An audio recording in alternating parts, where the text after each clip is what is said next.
सौभाग्य उदय हुआ है वृषभानु जी का। स्वर्ण के दिव्य पर्यंक पर कीर्ति महारानी विराजमान है।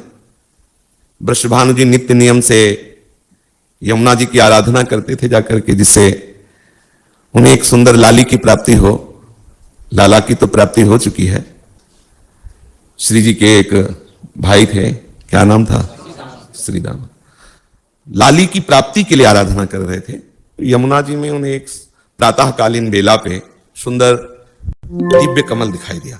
इतना आकर्षण था कि वो कुछ विचार ही नहीं कर पाए। जे भी गए तो इतना तेज उस कमल में था कि वो देख नहीं पाए क्या है, पर इतनी आसक्ति हुई कि उस कमल को ऐसे गोद में ले लिया और जैसे कोई आवेश छा गया हो।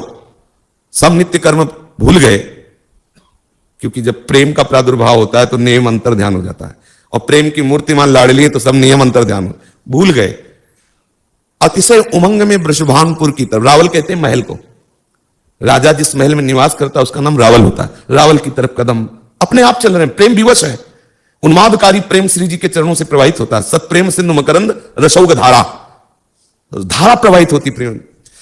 लाडली जी के विषय में कुछ बोलते बनता ही नहीं, किसी को नहीं बनता, बस सब चुप हो जाते। कौन रस बाड़े जा बोली वो भारी, ये कोई कथा भागवत नहीं है, ये लाडली जो है, लाडली जो बस थरथरा जाते हैं सब। लाडली जो है 9 महीने से श्री कीर्ति रानी को आभास हो रहा है कि हमारे गर्भ है, इसलिए वो यमुना जी नहीं जा पा रही है और वृषभानु जी नित्य नियम पूरा। तो उनको जब कमल मिला तो विवश होकर के आ रहे हैं। उसी समय श्री कीर्ति रानी को कुछ आनंदमयी पीड़ा महसूस होती है। साधारण प्रसव की तरह वेदना नहीं, एक आह्लादमयी आनंदमयी पीड़ा। वृषभानु जी गए और कीर्ति रानी से कहा, आज दिव्य कमल मिला हुआ है। इतना तेज, इतना आनंद कि कमल गोद में रखते हुए वो भी बेसुध हो गई। और जब सबको सुधाई तो कमल नहीं लाडली जुआ। ब्रह्म मुहूर्त का समय है। पुराणों में तो मध्याह्न का समय बताया गया है, हमारे ब्रज के रसिकों ने प्रातःकालीन बेला, क्योंकि कहते हैं अत्यंत सुकुमार राधा तक तो दोपहर की धूप में नहीं होगा।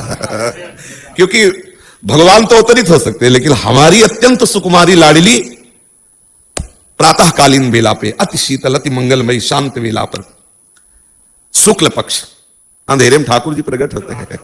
हमारी लाडली जो गोरी किशोरी जो शुक्ल पक्ष, तिथि यही अष्टमी और चंद्रवासा सोमवार। पर्यंक में विराजमान श्री कीर्तिदा रानी को पूर्ण यह अनुभव हुआ कि हमारे गर्भ से ही इस दिव्य बालिका का प्रादुर्भाव हुआ।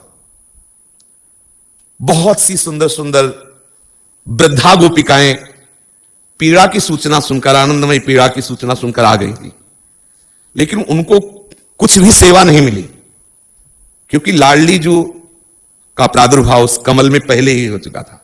निकुंजेश्वरी कमल में आके विराजमान हुई और फिर कीर्तिदा की गोद में आ गई।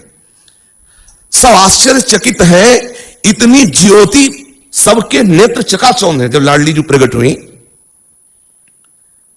किसी की सामर्थ्य नहीं हो रही कि हमारी लाडली जी को देख पाओ, इतना तेज है।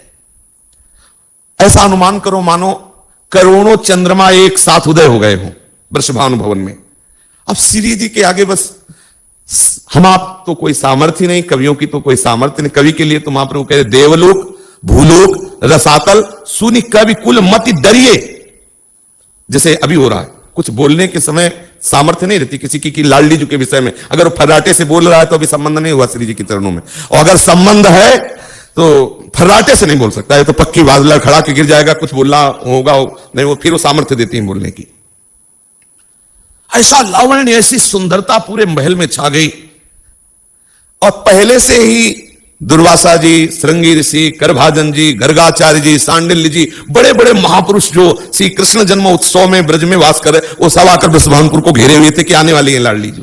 पहले से ही सब यहां वास कर रहे थे, आने वाली है प्यारी जी। जब प्यारे जी आ गए ना निकुंजेश्वर, तो फिर लाडली जी भी आने वाली है। जे ही भेरी बजी, मृदंग धुनी सुनाई दी, नगाड़े की चोप में जय जयकार होने लगा। द्वारपालों तक सूचना पहुंची, लाडली जी का प्रादुर्भाव हुआ। वृषभानु जी की लाडली प्रकट हुई है। संपूर्ण नगर में बिजली की तरह खबर फैल गई। श्री वृषभानु जी के महल में करभाजन, श्रृंगी ऋषि, गर्गाचार्य जी, दुर्वासा जी, कुशा में सब जल लिए मंगल जल छिड़कते हुए, स्वस्ति वाचन करते हुए बड़े बड़े जो है दिव्य तेजस्वी महापुरुष पधारे। वृषभानु जी तो आनंद निमग्न है कि अहो भाग्य, कैसे कैसे महान ऋषि पधारे हुए हैं। श्री किशोरी जी के दर्शन के निमित्त सब आए हुए, दूर से लाडली जी के तेज को निहार रहे हैं, लाडली जी की वंदना कर रहे हैं। पूर्ण रूप से दर्शन नहीं हो पाए, दूर से तेज देखा, क्योंकि पर्यंक पर लिए हुए कीर्तिदा रानी है। बस वो श्री किशोरी जी के नाम की महिमा का वर्णन करते हैं कि अगर कोई राधा नाम उच्चारण कर ले तो अखिल लोक चूड़ामणि लाल जी को खरीद ले, इतना धनी हो जाता है। राधा रूप की तो स्तुति ही नहीं कर पाए, राधा नाम की महिमा करके प्रणाम किया और वृषभानु जी से कहा कि आपके भाग्य का क्या वर्णन करें। इतने में महाराज वीणा की झनकार सुनाई दी। श्री देवर्षि नारद जी, जिस दिन से लालजू का प्रादुर्भाव हुआ उस दिन से नारद जी इस खोज में थे कि प्यारी जू कहां है। अगर प्यारी जू को पधारना है तो पहले से भूमिका तैयार हुई होगी ब्रज में, कहां पधार रहे, बार बार ध्यान के द्वारा देख रहे हैं, लेकिन इनके ध्यान से परे श्री लाडली जो है। तो जब सुना कि वृषभानु के यहां लाडली जू का प्रादुर्भाव हुआ, सुनते ही अपार आनंद और खिंचे हुए वृषभानु भवन की तरफ गए। सखियों ने रोक दिया कि बाबा अभी तो लाडली जू कीर्तिदा की गोद में है, सूचना दे दो, बस मैं दर्शन करना चाहता हूं। श्री देवर्षि नारद जी को वृषभानु जी लेकर के अंदर जा रहे हैं। कीर्तिदा रानी प्रणाम मुद्रा में होती हैं। सुप्रसन्न दृष्टि देवर्षि नारद जी की हो रही है। श्री लाडली जी पर दृष्टि डाली तो छोटी सी गौरवदन, बिजली जैसी कांति, विशाल नेत्र, कान तक फैले हुए नेत्र श्री लाडली जी के। अलवेली सर खंजन मीन मृगज मद मेटत, कहा कहो नैनन की बातें। श्री लाडली जो ऐसे दिखाई दे रही मानो दिव्य तेजों में स्वर्ण से प्रतिमा रची गई हो, शांत, आंख मूंदे हुए, न हिलना न डुलना, बस ऐसे। अभूतपूर्व आनंद का अनुभव हो रहा है देवर्षि नारद के हृदय में। 2 घड़ी तक तो उनको सुध ही नहीं रही कुछ, 48 मिनट तक तो ऐसे ही, बस जैसे मानो शिलाखंड हो। 2 घड़ी के बाद कुछ ज्ञान हुआ, सोचने लगे कि ये तो प्यारी जो नित्य किशोरी है, बाल रूप का सौंदर्य तो हम सह नहीं पा रहे हैं। 48 मिनट के बाद होशाला देवर्षि नारद जी को ब्रह्मलोक, रुद्रलोक, इंद्रलोक, सब लोकों में गया, लेकिन कहीं ऐसी देवी के दर्शन नहीं हुए जैसी मुझे कोई बेहोश कर दे, ऐसा मैंने दर्शन आज तक नहीं किया।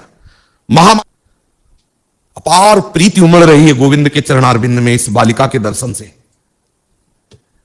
आज तक कभी श्री कृष्ण के प्रति ऐसा प्रेम नहीं हुआ जैसा अभी हो रहा है। समझ लीजिए, लाडली जी की कृपा का स्वरूप होगा कि आप गोविंद अनुरागी हो जाओगे, और गोविंद अनुरागी का फल होगा कि आप राधा के बिना जी नहीं सकते हैं। बस अब तो निश्चित हो गया कि रासेश्वरी पधारी है देवर्षि नारद जी को। ऐसा फिर सोचा कि अभी अवसर है, आगे तो नहीं अवसर मिलेगा। वृषभानु जी से कहा कि मैं कुछ एकांत में इस बालिका के मंगल के लिए अनुष्ठान करना चाहता हूं। कुछ क्षण का है वो मंत्र, पूरा अकेले में पाठ करेंगे हम, तुम बाहर हो जाइए। वृषभानु जी, अहो भाग्य हो भाग्य।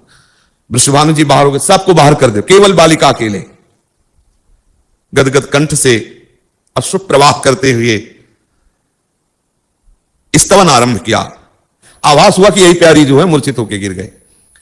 ललिता विशाखा जी ने विचार किया कि प्यारी जू तो इनकी प्रार्थना से प्रकट हुई है, पर ये देख नहीं सकते, तो जल्दी से प्यारी जू के गोरे चरणारविंद का चरणामृत लिया और नारद जी के मुख में डाला और छिड़का, तो जैसे किसी मूर्छित पुरुष को चेतना जागृत हो जाए ऐसे। अब जो चेतना हुई, अब इसमें सामर्थ्य है कि राधा किशोरी को देख सके, राधा किशोरी के चरणामृत से।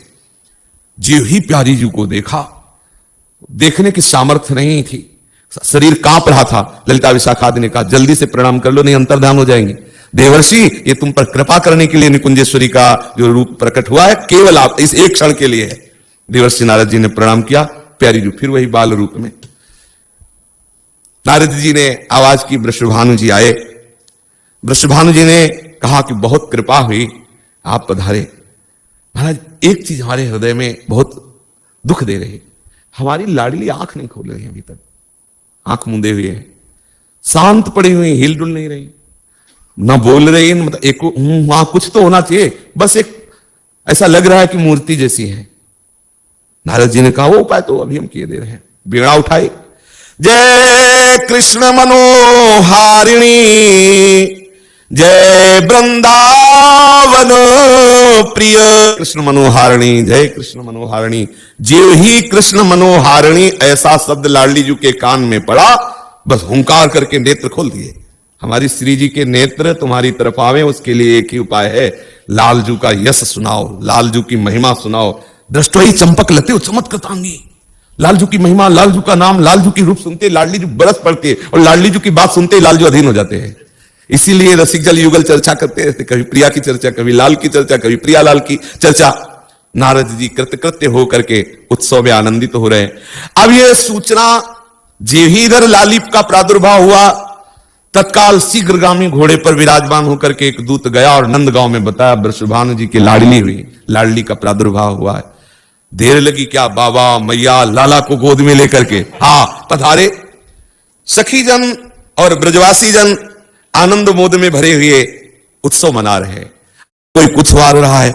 बाबा मैया ने सोचा वृषभानु जी के यहां कोई कमी तो है नहीं, बाबा से कई गुना संपत्ति वृषभानु जी के यहां है, हम लाडली जी के ऊपर वारे तो क्या वारे, बाबा है, ये भी नंदपुर के राजा है, अगर वो वृषभानुपुर के राजा है तो नंदपुर के राजा है, क्या वारे। तो उनको लगा कि लाडली जी के ऊपर वारने लायक तो केवल नीलमणि है।